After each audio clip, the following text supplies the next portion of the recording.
We've been so excited to tell you our news, to introduce you to our baby, to Tiny. I just didn't think it would be like this. We found out we were pregnant on Thursday, August 31st, although I'd had a feeling for a few weeks. I never dreamed I could fall in love with an unseen baby so quickly. Because I've never dreamed of having kids, never been aware of a biological clock ticking inside me. And so when I put my hand on my belly and began talking to my baby, the love and excitement I felt took me completely by surprise. I fell in love with that baby, with my Tiny, before I even knew what had happened. We had just enough time to tell our parents and a few friends, and our parents' reactions were everything I'd ever imagined for our first child. I have to share them with you here so that I'll never forget. You guys are gonna be grandparents? What? You're gonna be Oh, grandparents. are you serious? How did you keep that a secret? Are you serious? How did you keep that a secret? Oh my god. Do you want a little grandbaby? Because we're making one for you. I know you've always wanted one. You've waited very long. Maybe there will be two. That's all. We recently found out that someone is going to come live with us in May. Already? It happened that fast? Oh my word! Oh my word! So we wanted to go, My word, and she's a May baby! All too soon after sharing that joy with our parents, on Friday, September 15, before I even knew what was happening inside my body, I felt like God gave me Psalm 90, verses 1 and 2, and it has become a lifeline for me. It says, "Lord, you have been our dwelling place through all generations. Before the mountains were born, or you brought forth the whole world, from everlasting to everlasting, you are God." I just kept thinking, He is with me, and He is God. That day I started bleeding and felt a pain in my left side. I called the doctor right away and they sent me in for an ultrasound, thinking the baby might be in the fallopian tubes. James came with me, and I'm so grateful for that ultrasound, for that one glimpse of our baby. Thankfully, Tiny was just where a baby should be, and we hoped everything would be okay. There were so many moments that day when I felt compelled to pause, put my hand on my belly, and talk to Tiny and just be with my baby. I'm thankful for those moments. The next morning, I was so weak I couldn't stand up long enough to get dressed. I had no idea how much it would hurt for the next 12 hours, that it would leave my body drained, sore, and weak. But not only the physical pain that would wake me up in tears, but also the emotional pain and the overwhelming sadness. On Sunday afternoon, the 17th, I miscarried.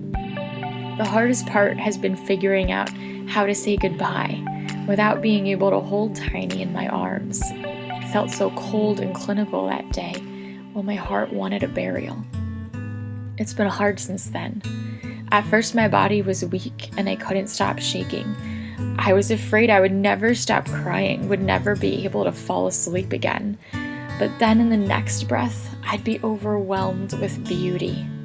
Sunday evening, just hours after the miscarriage, we sat outside and watched the sun sink into a rainbow of colors, the words of Psalm 90 playing over and over in my head. I can't describe the feeling of that moment, soaking in the beauty and the pain all at once. The next morning, we flew south in a sunrise of pastels for a 2-week trip to some of our favorite places. That timing was a gift. To get away on this trip we'd planned long before we knew we were pregnant, and be surrounded with beauty. And that's been the dichotomy. Even in the pain, there's been so much beauty, so much goodness, so many gifts. I'm learning that God uses beauty as a healing agent for my heart.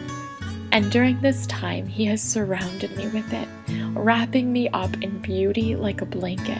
Even when I fear that I'll get lost in the grief, my Father God is right there, right beside me. I'm so aware of Him. It's like He's as close as my next breath. Sometimes I wonder if he saves these moments of deep intimacy for the hard times, as a special gift that makes me almost thankful for the pain that's guiding me closer to him. And in these moments, I've become so aware that I'm his beloved. It's the first thing I see when I look in the mirror, his beloved, one who's surrounded and held and cradled in his love. And I know that the same arms holding my baby are also holding me. As the days pass, I get stronger. My body's mostly healed now, and my heart is doing better, but it's still tender. The grief comes in waves. One minute I feel just fine, and the next I remember everything, and it's as if every other sense is overshadowed.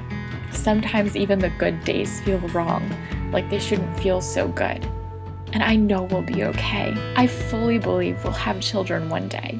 And I've been so aware of God's goodness and gentleness to me throughout this whole experience, so aware of the gifts he's giving me, compassion, empathy, making me more fully human through the grief, giving me a new story that can encourage others because he always, always turns loss into new life.